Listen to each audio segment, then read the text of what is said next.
Sir नमस्कार, यहाँलाई KTMvoice.com मा स्वागत छ। नमस्कार। आराम हुनुहुन्छ? एकदम। तपाईँ कस्तो हुनुहुन्छ रोयल भाइ? पहिलोचोटि हो सरसँग KTMvoice.com सुरु भएपछि चाहिँ पहिलो पटक यसरी बसिँदैछ। हजुर, ठिकै छ। अब सरसँग ब्याङ्किङ क्षेत्रको विषयमा, निजी क्षेत्रको विषयमा, उद्योग व्यवसायको विषयमा म निरन्तर संवादमै छु, कुराकानी भइरहेछ। अब यो नयाँ संस्थाको रूपमा चाहिँ सरसँग पहिलो पटक कुराकानी हुँदैछु। यो आज चाहिँ ब्याङ्किङ क्षेत्रको विषयमा कुराकानी गरौँ। ब्याङ्किङ क्षेत्रको सरको नजरमा अहिले फेरि सर त ब्याङ्क तथा वित्तीय संस्था सञ्चालकहरूको संस्था सिबिफिनको अध्यक्ष पनि हुनुहुन्छ, निजी क्षेत्रमा को नेतृत्वमा पनि हुनुहुन्छ। त्यसकारण तपाईँको नजरमा चाहिँ अहिले ब्याङ्किङ क्षेत्रको अवस्था कस्तो हो? ब्याङ्किङ क्षेत्रको अवस्था अहिले चाहिँ एकदम अलि च्यालेन्जिङ स्थितिमा त पक्कै पनि छ। किनभने म पनि अब दुईटै जुत्ता लगाएको मान्छे भएको हुनाले एकातिर चाहिँ ब्याङ्कलाई पनि जोगाउनु छ र अर्कोतिर चाहिँ व्यवसाय, खास गरिकन उद्योग र साना व्यवसाय र साना उद्यमीहरूलाई पनि जोगाउनु छ। कृषिदेखि लिएर सबैलाई जोगाउनु जरुरी छ। अब यो लिक्विडिटी क्राइसिसले गर्दाखेरि त्यो चाहिँ च्यालेन्जिङ भइरहेको छ। बजेटले केही गर्छ भन्ने आश थियो, बजेटमा पनि त्यस्तो केही हुन सकेन। मोनेटरी पोलिसीले लिएका मेजरहरू पनि खासै इफेक्टिभ चाहिँ हुन सकेको छैन।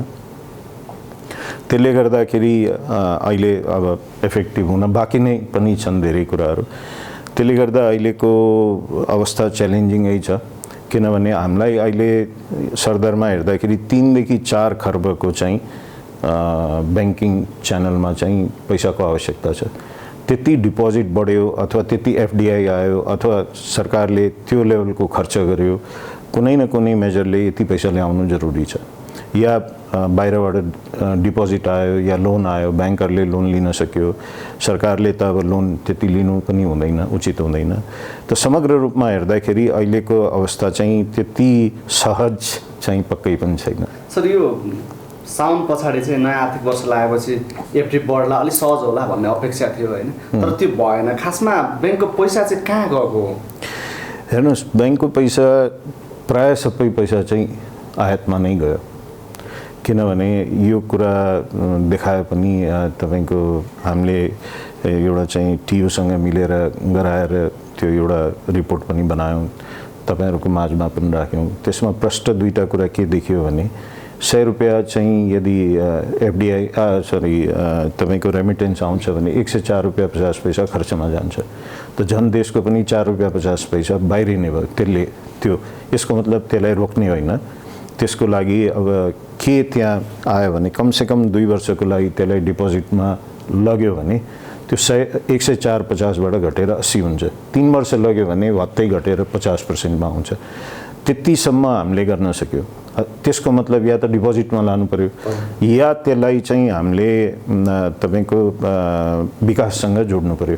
जस्तै सेयरमा अब हाइड्रो पावर होस् अथवा इन्फ्रास्ट्रक्चरको प्रोजेक्ट होस् या कृषिमा होस् या कुनैमा पनि तपाईँको कम्पनीहरूमा चाहिँ यो प्राइमरी लगानी, यो सेकेन्डरी लगानी होइन, स्टक मार्केटमा प्राइमरी लगानी, त्यसलाई चाहिँ तपाईँको स्पेकुलेसन भन्न मिल्दैन, त्यस्तोमा लगानी चाहिँ जानु पर्यो भन्ने कुरा।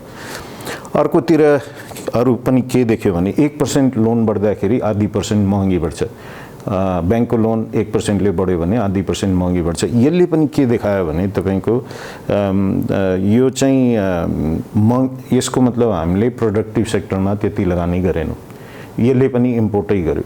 त इम्पोर्टमा प्राय इम्पोर्ट 3 किसिमको छ वास्तवमा। एउटामा एक किसिमको जहाँ भन्सार कम छ, जहाँ छ त्यहाँ अर्कै किसिमको विकृति छ, ओभर इन्भोइस हुने। अर्को चाहिँ तपाईँको प्राय जसमा भन्सार बढी छ, जस्तै खास गरिकन जुत्तादेखि लिएर लगाउने लुगादेखि लिएर टेक्सटाइल आदि इत्यादि प्लास्टिक जन्य वस्तुहरूमा, यस्ता कुराहरूमा तपाईँको अन्डर इन्भोइस, धेरै नै अन्डर इन्भोइसमा आउने चलन छ र एउटा चाहिँ नर्मल इम्पोर्ट भइरहेको छ। त यो अहिले चाहिँ केही मेजर लिए पनि, सरकारले लिए पनि त्यो चाहिँ अझै सफल हुन सकेको छैन। खास गर्नुपर्नेमा चाहिँ ध्यानै गएको छैन जस्तो छ। खास गर्नुपर्ने के थियो भने जुन कम भन्सार उठ्ने कम दर भएका भन्सारहरूमा या त भन्सार बढाउनु पर्ने थियो बजेटले, समग्र रूपमा चाहिँ आर्थिक मन्दी आयो, आर्थिक सङ्कटमा छौँ भन्नको लागि लाज नमानिकन त्यसमा सरदर 15% भन्सार चाहिँ बढाउनु पर्थ्यो सबैमा। त्यो गरेको भए एक किसिमको यो अन्डर इन्भाइसिङ, यो ओभर इन्भाइसिङहरू बन्द हुन्थ्यो र त्यसपछि चाहिँ एक किसिमको इम्पोर्ट पनि त्यसमा अलिकति कम हुन्थ्यो र आयात प्रतिस्थापन हुन्थ्यो। किनभने खास गरिकन कृषिजन्य वस्तुको कुरा गरेँ मैले, तरकारी हामी 3 महिनामा गर्न सक्छौँ, फलफुल 1 देखि 2 वर्षमा गर्न सक्छौँ, खाद्यान्न हामी 1 वर्षभित्रमा गर्न सक्छौँ। पैसा भनेको तपाईँको यो अन्डर इन्भाइसबाट आएको पैसा चाहिँ फेरि सिस्टममा फर्किँदैन र घर जग्गा बेचेर चाहिँ पैसा विदेश गएको छ, ठुलो पैसा विदेश गएको छ। यो घर जग्गामा भएका ट्रान्जेक्सनहरू सरकारले केलाएर हेर्ने हो भने आज दरबार मार्गको सबैलाई थाहा छ, घटीमा पनि 2 देखि 4 करोड रुपियाँ आना नभइकन पाउँदैन होइन, तर पास कतिमा हुन्छ, बाँकी पैसा कहाँबाट आयो त? अनि त्यो पैसा सबै बाहिरियो, विदेशी हो त भनेपछि त्यो ब्याङ्किङ सेक्टरको पैसा यसरी बाहिर गएको छ। सरले त एउटा प्रस्ताव पनि ल्याउनु भएको थियो आयात प्रतिस्थापन कर लगाउँ भन्ने होइन, अब त्यो सरकारले सुनेन अथवा कार्यान्वयन गरेन भनौँ।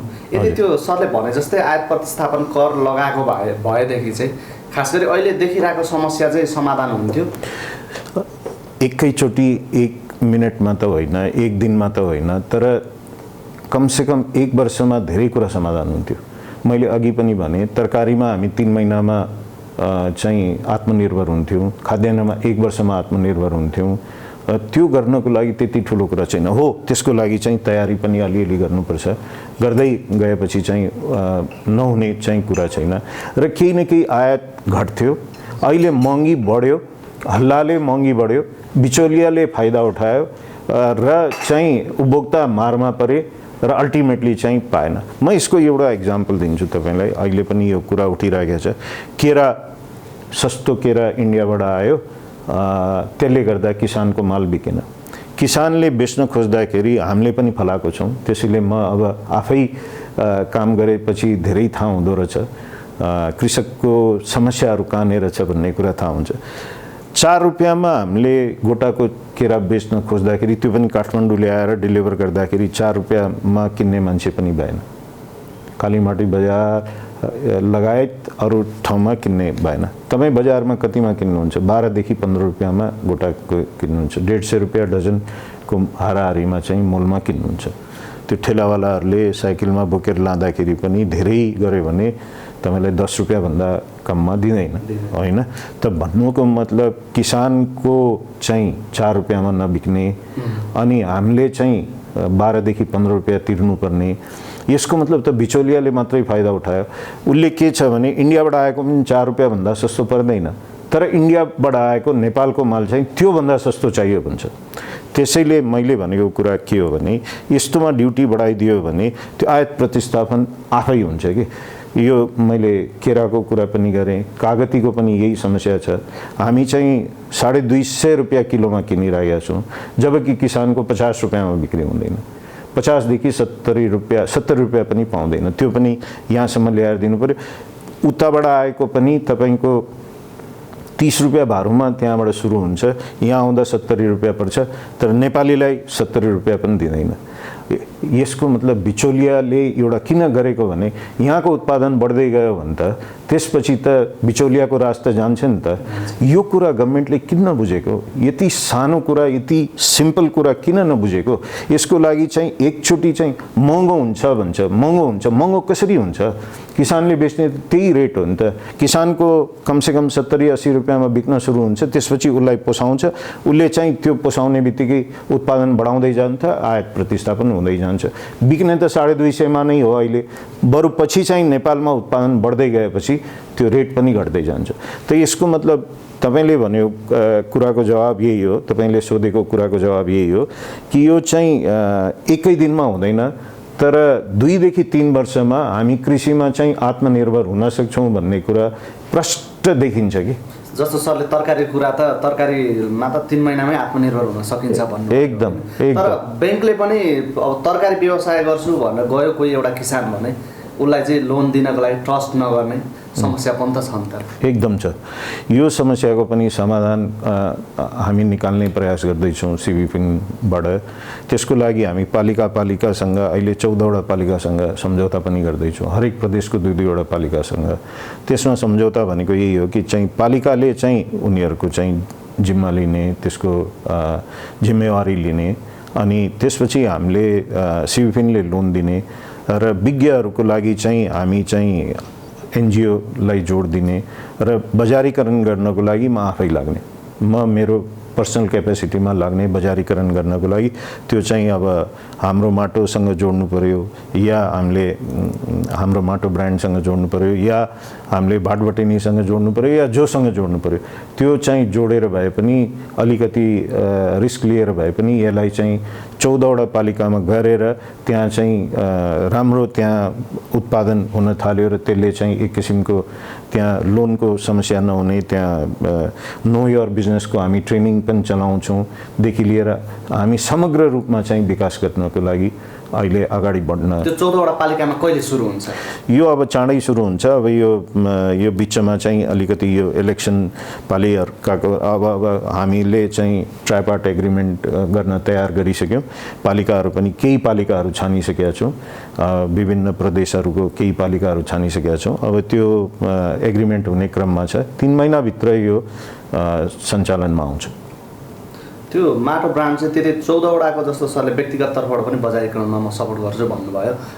14वटा पालिका, 7वटा प्रदेशको 14वटा पालिकाका उत्पादनहरू चाहिँ माटो ब्रान्डले बजारीकरण गर्न सक्छ? माटो ब्रान्डले एक्लैले नसके पनि त्यति सबै कुरा, त्यहाँ भएका सबै कुरा, अब त्यसको लागि अब जस्तै एकछिनको लागि एउटा इक्जाम्पल दिउँ, हुप्सेकोट भन्ने पालिका जुन नवलपुरमा डन्डाबाट उत्तरतिर लागेपछि आउँछ होइन, त्यहाँ चाहिँ अलरेडी पहिला चाहिँ सिजी फुडसँग उनीहरूले चाहिँ एउटा सम्झौता गरेर आलु चाहिँ दिइराखेको थियो, तर त्यो चाहिँ कन्टिन्यू हुन सकेन।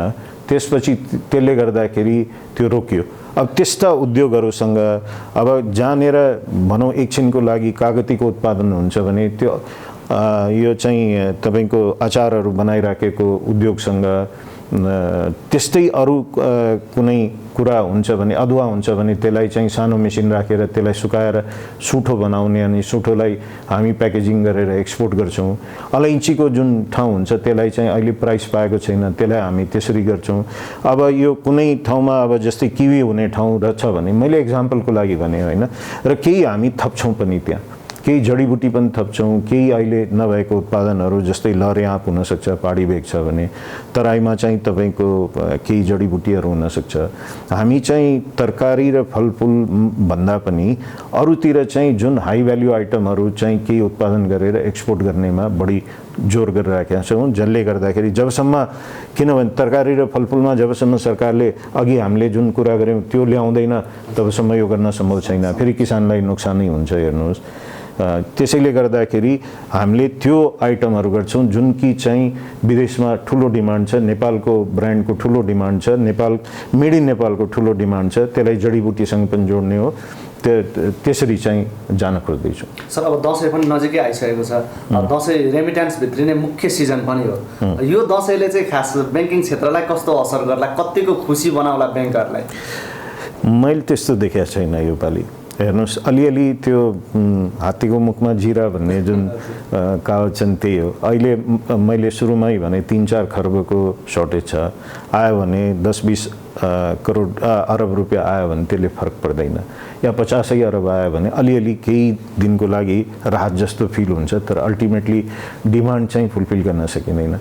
त्यसको लागि त ड्रास्टिक हामीले जबसम्म निर्णय लिँदैनौँ, यसमा चाहिँ अब चुनावको मुखमा चाहिँ यो चाहिँ पोलिटिकल विल हुनु पर्यो।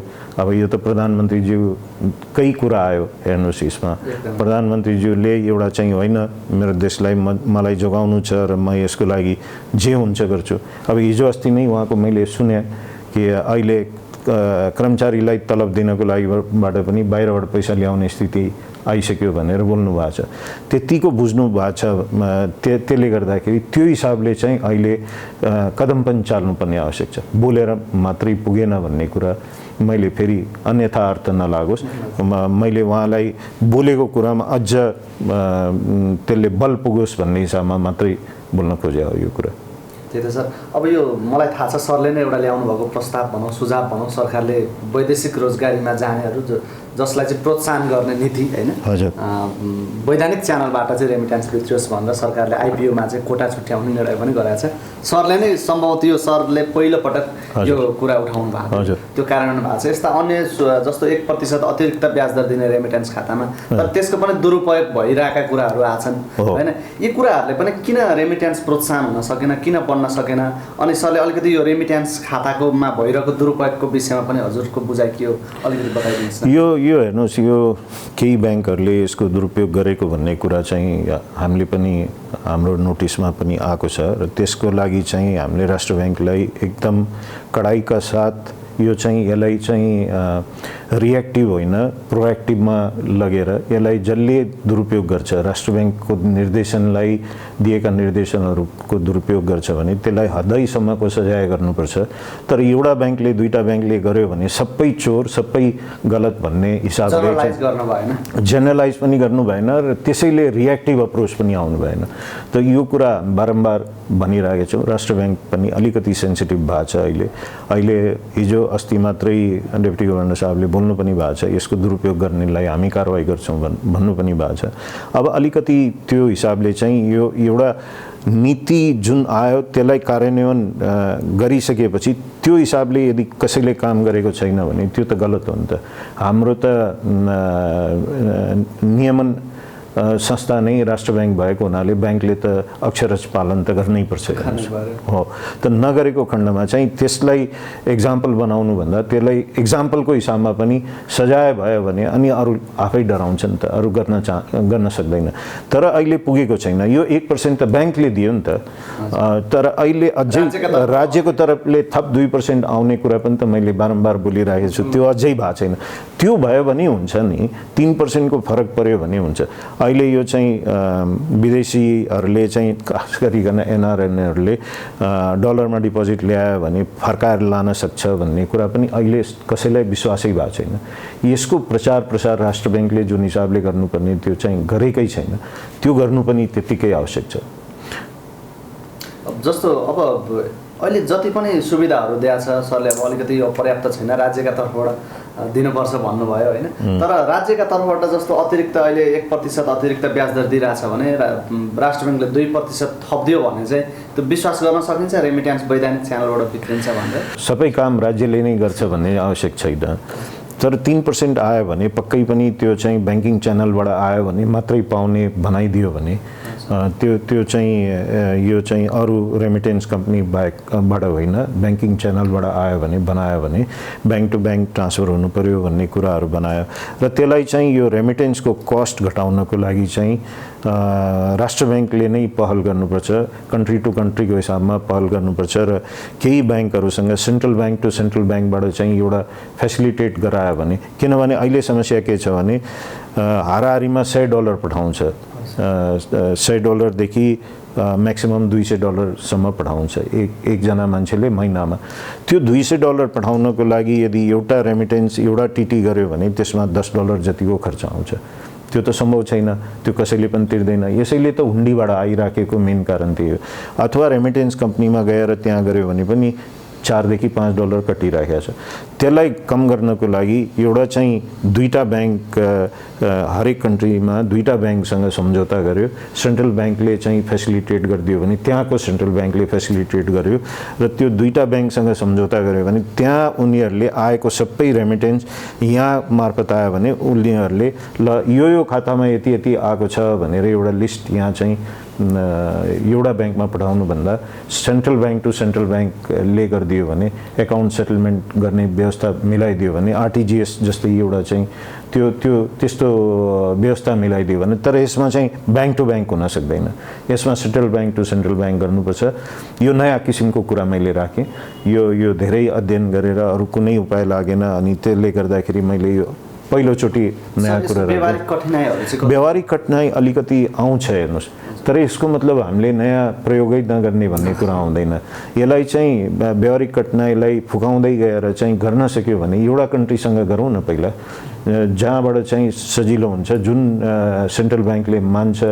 मलाई लाग्छ युएई अथवा कतार अथवा यतातिरको कुरा गर्यो भने अरू ठाउँभन्दा यतातिर सजिलो होला कि या मलेसिया पनि हुनसक्छ। कुनै एक ठाउँमा यसलाई प्रयोग गरेर हेरौँ न त। यसलाई चाहिँ पहल चाहिँ केन्द्रीय ब्याङ्कले गर्नुपर्छ। हाम्रो केन्द्रीय ब्याङ्कले गर्यो भने मलाई लाग्छ कि त्यो उनीहरूलाई पनि एउटा टाउको दुखाइ छ, किनभने यो हुन्डीको बिजनेस त्यहाँ पनि अटोमेटिकली, यहाँ मात्रै होइन त्यहाँ पनि हुन्छ, यो एकतिर त हुँदैन। त्यहाँ पनि अब जस्तै मैले दुबईको कुरा राखेँ, त्यहाँ मैले धेरै सुनेको छु कि हुन्डीको बिजनेसको लागि ले गर्दाखेरि चाहिँ यो रेमिटेन्स कम्पनीहरूले गर्दाखेरि उनीहरूको पनि ठुलो टाउको दुखाइ छ, किनभने कन्ट्रीहरूको अगाडि बढ्नै सकिरहेको छैन। अब उनीहरूले पैसा दिने, ब्याङ्क एकाउन्ट खोलेर दिने भन्ने छ भने त्यसपछि त्यहाँबाट गर्न त्यति गाह्रो चाहिँ हुँदैन। सर, यो ब्याज दरको विषयमा अलिकति कुरा गरौँ। उद्योगी व्यवसायहरूले सधैँ ब्याज दर बढी भयो, ब्याङ्कहरूले चाहिँ धेरै मुनाफा कमाए भन्ने कुराहरू उठिरहेछ।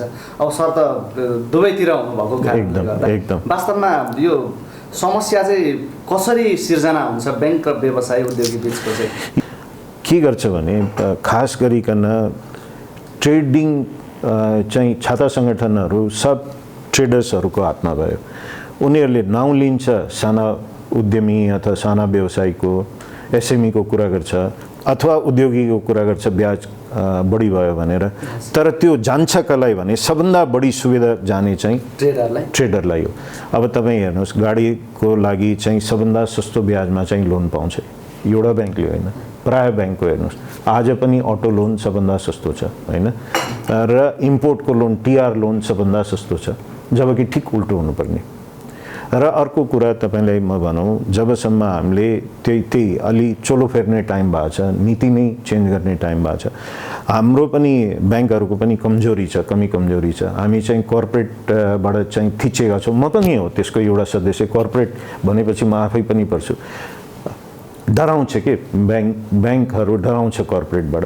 यो डर चाहिँ निस्किनु पऱ्यो। र अर्को एउटा ठुलो कुरा के छ भने त्यो चाहिँ तपाईँको टर्म लोनको ब्याज कम हुनु पऱ्यो र वर्किङ क्यापिटलको ब्याज बढी हुनु पऱ्यो। अहिले त्यसले पनि एउटा एक किसिमको विकृति आछ। अहिले भर्खरै वर्किङ क्यापिटलको राष्ट्र ब्याङ्कले लिएर पनि आयो होइन, त त्यसैले गर्दाखेरि त्यो ल्याउने कारण त्यही भयो। फेरि त्यहाँ पनि अलिअलि कहीँ न कहीँ रिएक्टिभ अप्रोच चाहिँ राष्ट्र ब्याङ्कले राखेको चाहिँ प्रष्ट देखिन्छ, तर त्यो नीति चाहिँ आफूमा चाहिँ गलत होइन। तर त्यसमा गर्नुपर्ने 2-3वटा काम चाहिँ राष्ट्र ब्याङ्कले छुटाएको छ। त्यसमा त्यो पनि भनिदिइहालौँ। नम्बर 1 यही मैले भने, टर्म लोनको ब्याज कम हुनु पऱ्यो र वर्किङ क्यापिटलको ब्याज बढी हुनु पऱ्यो। त्यसैले चाहिँ टर्म लोनमा चलाउनु पर्ने पैसा चाहिँ वर्किङ क्यापिटलमा चलायो, त्यसले विकृति आएको छ, एउटा कुरा।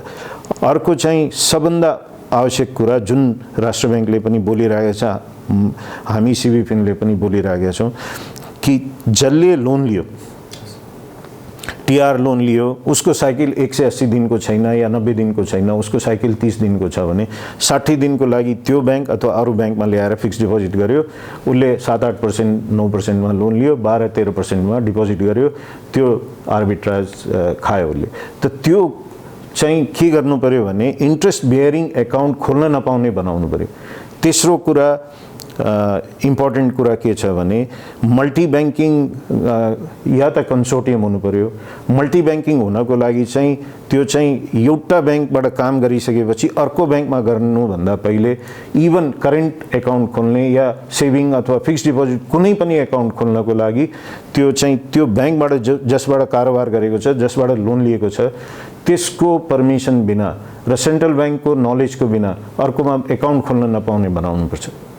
अब मैले आफ्नो खुट्टामा बन्चरो हान्ने कुरा गर्दैछु होइन, तर यो नगरिकन उपाय छैन, किनभने यो मिसयुज भयो के। यो फेसिलिटीहरू मिसयुज भएपछि यस्तै हुन्छ।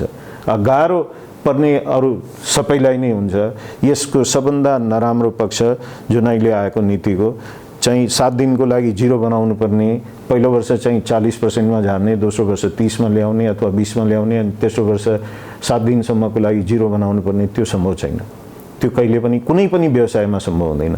यो चाहिँ एउटा यो मिलेको छैन, यसलाई चाहिँ ठिक गर्नै पर्छ।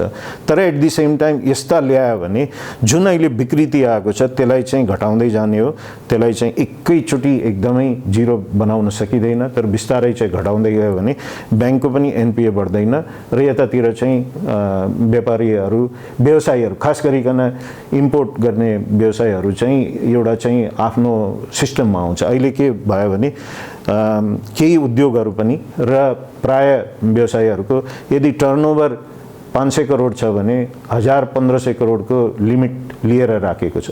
जब लिक्विडिटी क्राइसिस हुन्छ तब उनीहरूले नै सबभन्दा बढी पैसा उठाएर र त्यो पैसाहरू चाहिँ अरू ठाउँमा सेयरमा चाहिँ तपाईँको जग्गाहरूमा गएको हुनाले अनप्रोडक्टिभ सेक्टरमा लगानी भएको हुनाले यो ब्याङ्कमा चाहिँ यत्रो समस्या आएको। त यसलाई चाहिँ यसरी समग्र रूपमा हेऱ्यो भने चाहिँ हुन्छ र यो तपाईले भनेको कुराको जवाब यही हो कि यो चाहिँ यसलाई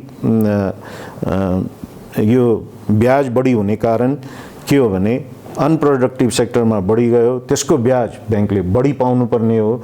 त्यो ब्याज बढी पायो भने जुन मैले बारम्बार भनेको छु कि यो चाहिँ ट्रेडिङ र चाहिँ प्रोडक्टिभ सेक्टरलाई छुटाउनु पर्यो र प्रोडक्टिभ सेक्टरमा ब्याज कम गर्नको लागि ट्रेडिङमा ब्याज बढी दिएर प्रोडक्टिभ सेक्टरमा घटाउनु पर्यो। तर राष्ट्र ब्याङ्कले के गरिदिएको छ भने हामीले भन्यौँ प्रोडक्टिभ सेक्टरमा घटाउनु पर्यो भनेर त्यता घटाउन लगाइदियो, तर अनप्रोडक्टिभ सेक्टरमा बढाएको छैन।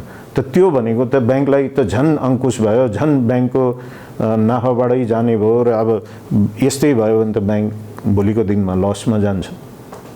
ब्याज दर त अझै बढ्ने सम्भावना छ। ब्याज दर सम्भावना पक्कै, यदि डिपोजिट आएन र यस्तै रहिरह्यो भने त ब्याज दर त बढ्नै पर्छ, उपाय नै हुँदैन। किनभने ब्याङ्कले कन्ट्रोल गर्न सक्ने कुरा होइन। यो ओपन इकोनोमीमा चाहिँ ब्याङ्कले चाहिँ कति अहिले पनि जति गरेको छ त्यो पनि एउटा एक किसिमको कन्ट्रोलै हो, तर त्यो गरिराख्न सम्भव छैन। त्यसैले ब्याज दर बढ्न सक्छ डिपेन्डिङ अन अब डिपोजिट, अब खर्च कति हुन्छ, कति पैसा बाहिर निस्किन्छ, चुनावको बेलामा कति पैसा बाहिर निस्किन्छ भन्ने पनि हो। जुन हराएको पैसा फेरि फर्केर आउँछ कि चुनावमा आउला सर, तपाईँको विचारमा के लाग्छ? 50 अरब जति, 50-60 अरब जति त आउला भन्ने आंकलन छ। अब म यो आधिकारिक रूपमा होइन, तर यो सुनेको हल्लाको भरमा भन्दैछु, अनुमानको हिसाबमा मात्रै भन्दैछु। ओके सर, अन्तिममा यो आर्थिक वर्ष चाहिँ ब्याङ्किङ क्षेत्रका लागि कस्तो रहला? यो आर्थिक वर्ष च्यालेन्जिङै रहला, तर अब हामीले गर्नुपर्ने केही कुराहरू छन्। जुन सबभन्दा ठुलो आवश्यकता के छ भने वालेट भनौँ, अरू यस्ता सेवाहरूले गर्दाखेरि चाहिँ ब्याङ्कलाई चाहिँ ठुलो थ्रेट भएको छ। ब्याङ्कभन्दा बढी टर्नओभर 10 वर्षसम्म टर्नओभर यिनी कम्पनीहरूको हुन लागेको छ। त्यसले गर्दाखेरि अहिले ब्याङ्कले पैसा पाउन, ब्याङ्कमा डिपोजिट भए पनि त्यो पैसा चाहिँ तुरुन्तै ब्याङ्कमा डिपोजिट हुन्छ, त्यो पैसा तुरुन्तै यो वालेटहरूमा जान्छ। वालेटमा गएपछि त्यसले चाहिँ त्यो कहाँ हरायो पैसा चाहिँ हराउने कारण ब्याङ्कबाट हराएको होइन, यस्तोबाट हराएको। त्यहाँ कोअपरेटिभको पनि एउटा रोल छ र त्यसैले यसलाई चाहिँ अब कसरी कन्ट्रोल गर्ने भन्ने एउटा मेकानिजमतिर जानु पर्यो भन्ने। अर्को के हो भने यो साना व्यवसायीहरूलाई, जुन अघि तपाईँले भन्नुभयो कि एउटा कृषकलाई लोन पाएन या एउटा सानो उद्यमी गर्न चाह्यो भने, अब बहिनीले एउटा म उद्योगै गर्छु, मलाई 15 लाखसम्म त अहिले सहुलियतपूर्ण कर्जा पाउँछ, त्यसको लागि त धितो चाहिएन, तर 50 लाख रुपियाँ चाहियो भने त्यो व्यवसाय बाहेक अर्को थप धितो दिनुपर्छ। त्यो थप धितो त सबैसँग हुन्छ भन्ने जरुरी छैन र भयो पनि त्यो एकदम झन्झटिलो प्रोसेस छ। त्यसको लागि ब्याङ्कको र लिने मान्छेको 50,000 रुपियाँ हाराहारीमा खर्च हुन्छ। 50 लाख लोन लिनको लागि पनि घटीमा 50,000, माथिमा 1 लाखसम्म खर्च हुन्छ।